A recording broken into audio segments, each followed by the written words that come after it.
So hi everybody. Today I'm going to show you how to do the basic treble crochet. So I'm going to be doing it in a similar format to how we did the double crochet.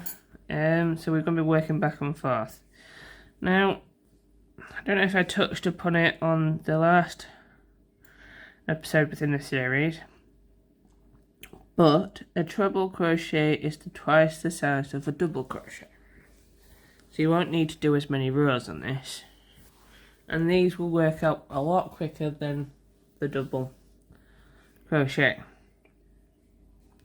So you only need to do 6 rows of this stitch.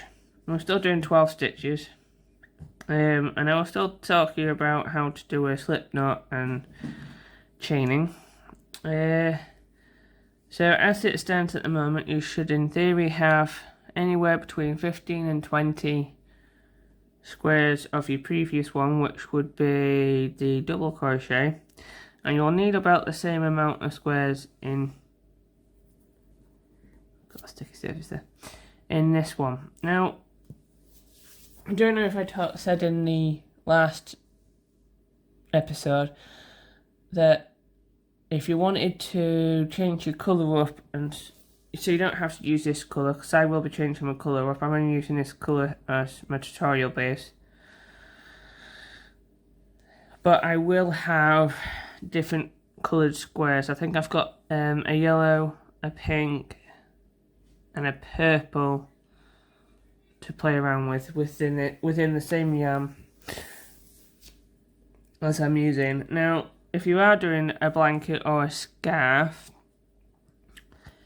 the yarn you would be needing to use would be having to say, if you are just using the same yarn throughout, then don't worry about it. But if you are changing up the colours, try and keep the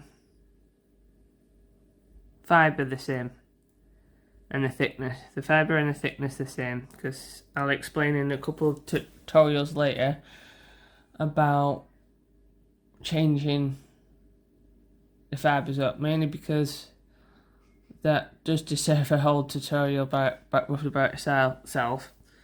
But long story short, different fibres act differently when you wash.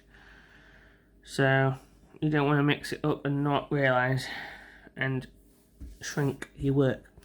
So anyway, we'll get on with today's lesson and for the episode, and that's how to do a treble crochet. So once you've got your stuff together,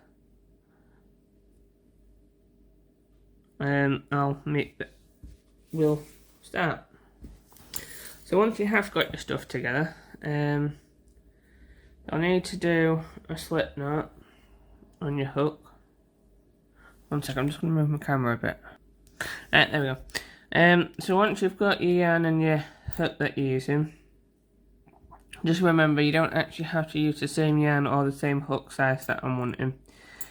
If you are using different yarn to me, try and use a hook that the label suggests on the thing.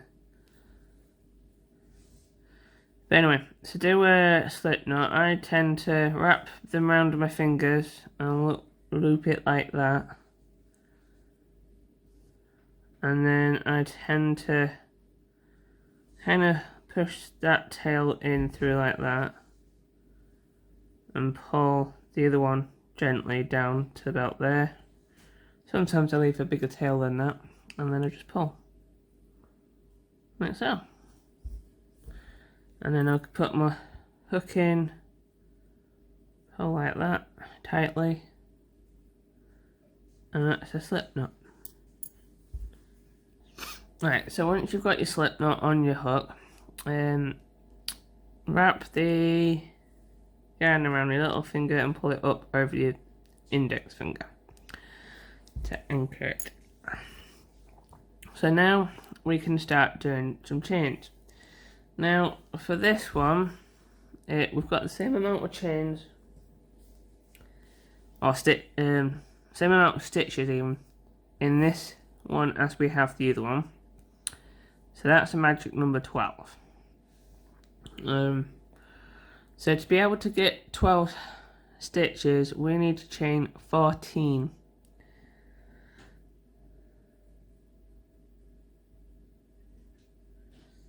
3, 4, 5, 6,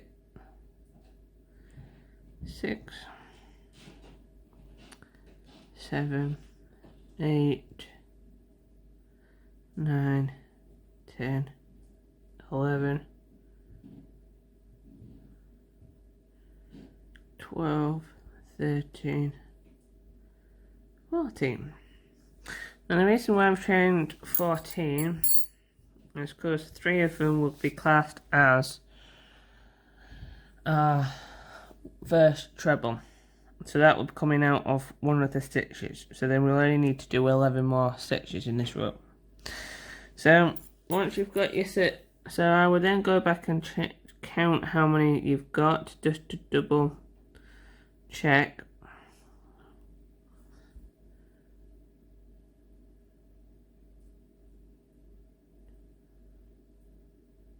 Yeah. So once you've double checked that you've got the right amount of chains, we now need to yarn over and, well, yeah, yarn over and count back 4 chains from your hook. Now remember, we don't count the hook that's on the chain that's on the hook. So we count from the next one. So 1, 2, 3, 4, and then you go in through the. So bearing in mind you've already wrapped round to your hook. So you go in through the first chain, and like the other one on the double crochet, you yarn over and pull back through. Now the difference between a double and a treble is you've got 3 loops on your hook on a treble, and whereas on the double you've got 2 loops. So a treble, you yarn over, go through the first 2, and then you yarn over again and go to the second 2. Now that is a treble. So you should in theory have a chain 3 and a treble. Now your chain 3 in this pattern will be classed as a treble. Now we need to repeat this 10 more times. So yarn over, go through the next chain, yarn over, pull back through, and yarn over and pull through 2. Yarn over, pull through the last 2. So now we've got 3. So we're going to repeat this all the way to the end of the row. So yarn over, go through the chain at the bottom, yarn over, pull back through, 3 loops in your hook, yarn over, pull through the first 2, yarn over, pull through the second 2. Yarn over, go through the next chain, yarn over, pull back through, yarn over, pull through 2, yarn over, pull through 2.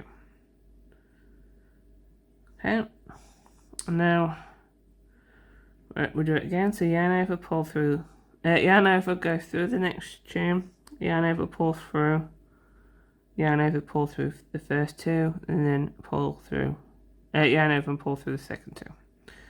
So we'll repeat that until the end of the row, and I'll meet back up with you. Right, so once you've done that, you should have, in theory, 12 chains. 12 stitches, including the chain 3 of the first.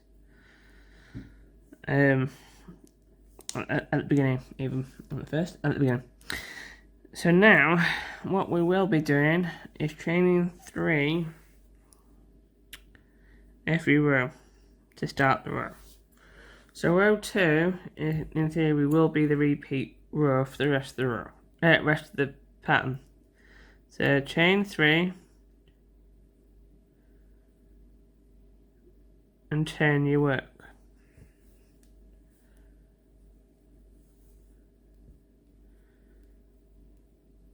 And then yarn over, go through the, getting carried away with myself there. So chain 3 and turn your work. Now the chain 3 will be classed as your first treble out of this chain, so you ignore that first chain or stitch. So you yarn over again and go through the second one, yarn over, pull back through, yarn over, pull through 2, yarn over, pull through the second 2. And that's what we're going to repeat for the rest of the row. So yarn over, go through the stitch at the top, yarn over, pull back through, yarn over, pull through 2, yarn over, pull through 2. Again, yarn over, go through the top of the stitch, yarn over, pull back through, yarn over, pull through 2, yarn over, pull through the second 2. Yarn over, go through the top of the stitch, yarn over, pull back through, 3 loops in your hook, yarn over, pull through the first 2, and then this pull through, yarn over and pull through the second 2. Now we need to repeat that until the end of the row. So yarn over, pull, go through the stitch, yarn over, pull back through, yarn over, pull through 2, yarn over, pull through the last 2. And I'll meet back up with you at the end of the row. Right, so once you get to the last, so you should have done your chain 3 and then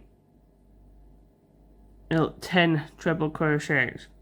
Now you should have what's the chain 3 of the row below. Now this will be classed as a stitch, so you will need to go into the top of that. So you yarn over, and then what I tend to do, because this is where I struggle a little bit, is I tend to hook the first loop on my hook and then feed the second loop onto my hook, like that. And yarn over, pull through this, so it like you would normally on a normal stitch, and then just finish the chain off, stitch off. So you'll be doing that. I'll repeat that again at the end of the next row for you. So that's the end of row 2, and then that's a repeat row for the rest of the pattern. So to start off again, so row 3 is chain 3, turn your work, skip this one and work into the next, like so, and keep working in 1 treble into every stitch until you get to the end of the row.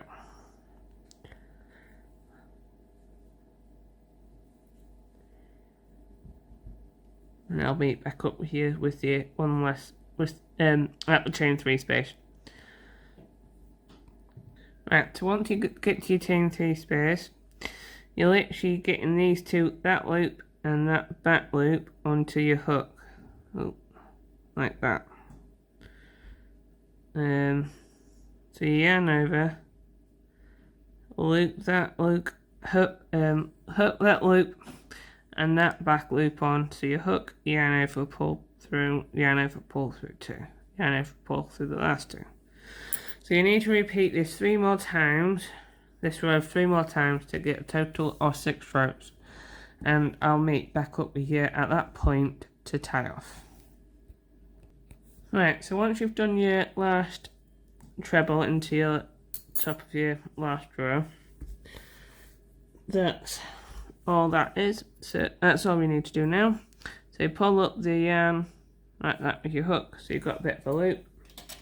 Get your pair of scissors, snip off the end, and then feed that end through like you would do a knot, and pull like so.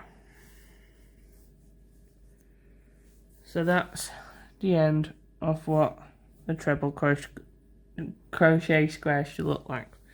Now, I said in the beginning, you'll need to do about the same amount of squares of these as you did on your double crochet ones. You can do a few more if you're just learning actually how to do these. Do a few more just in case, because I know you're probably thinking your first ones are going to be looking not great. So just do a few spare ones, and then you can pick whichever one you think are the best looking ones. Or if you don't have any bad looking ones, then you just make a bigger blanket with it. So I'm going to be doing 15 to 20 squares. I think I've done 15 squares with my double crochets, but I might do a few more just in case. So I might do a few more of these ones as well, just in case. So anyway, that's this week's one done for today. So this is a short episode. Next week episode will be based on the half treble crochet. So that's in between this size and the double. So it's slightly smaller, so we will need to do more rows, but I just thought I'll show you how to do the treble first, because it's the same technique as, well, the half treble is the same as a treble slightly, but slightly different. So I'll talk to you about that one next week. So that's what I'm going to do next week. So hopefully you found today's tutorial episode good, and if you do, put a thumbs up, and I'll see you next week. Stay safe. Bye.